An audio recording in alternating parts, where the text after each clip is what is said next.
Baik, apa itu kebahagiaan bagi seorang muslim? Gitu kan. Kebahagiaan seorang muslim kalau dia ngikutin perintah Allah dan Rasulnya. Kesimpulannya itu.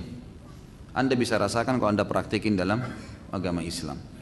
Kalau kita betul-betul hidup kita dari bangun tidur sampai tidur semua menjalankan perintah agama, yang halal ditinggal, yang dinikmatin, yang diperintahkan dikerjakan, sibuk dengan itu, wajib sibuk, azan ke masjid, sholat sunnah, habis itu baca Quran, berzikir, keluar dari masjid bantu orang susah, ada sakit dijenguk, ada orang jatuh bantu, luar biasa. Hidupnya untuk agama saja, itu maka dia nikmatin Islam itu sendiri. Maka itu kebahagiaan yang sebenarnya. Sampai kita bertemu dengan Allah, bersabar sampai kita meninggal. Itu dilakukan oleh para sahabat. Sahabat ridwanullahi alaihim begitu. Mereka pada saat Nabi SAW hidup, mereka mengabdi untuk Nabi SAW, hidupnya semua. Tiap hari lihat Nabi lagi buat apa perintahnya, apa larangannya. Mereka saling menasihatin satu sama yang lain sampai Nabi SAW meninggal. Mereka menyebarkan diri mereka ke kancah-kancah peperangan jihad untuk menyebarkan Islam, meyakini ini benar, menyebarkan terus hidupnya sampai meninggal. Nanti akan kita bahas insya Allah hari Sabtu tentang Abu Ubaidah ya, bin Jarrah radhiyallahu anhu, serial sahabat sekaligus. Saya ajak teman-teman untuk datang di tanggal 19 hari Sabtu nanti jam 9 sampai selesai insya Allah pagi. Itu kita akan bahas sahabat yang ke-10. Abu Ubaidah bin Jarrah waktu di Palestina setelah menaklukkan negeri Syam. Negeri Syam terkenal sekali luar biasa dengan kokohnya bangunannya, ya bagus, arsitekturnya luar biasa. Itu termasuk pusat ya, pusat kejayaan dan kebanggaan orang-orang Romawi dulu. Bangunannya megah-megah, bagus-bagus gitu. Itu subhanallah waktu masuk orang-orangnya kaya-kaya, perkebunannya luas, peternakannya luar biasa. Orang Islam berhasil masuk, jadi ghanimah itu. Kenapa perangan?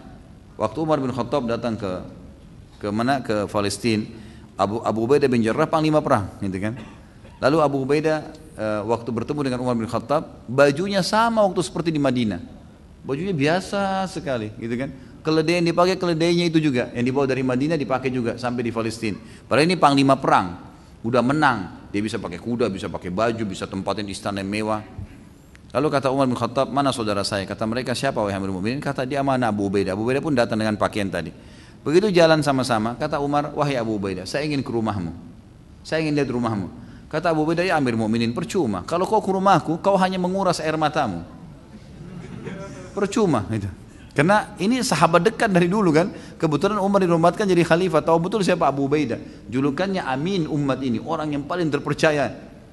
Kata Umar, gak apa-apa, saya mau ke rumahmu. Betul-betul dibawa ke rumahnya dari tanah liat. Sementara istana-istana yang tadinya raja-raja Romawi itu ada.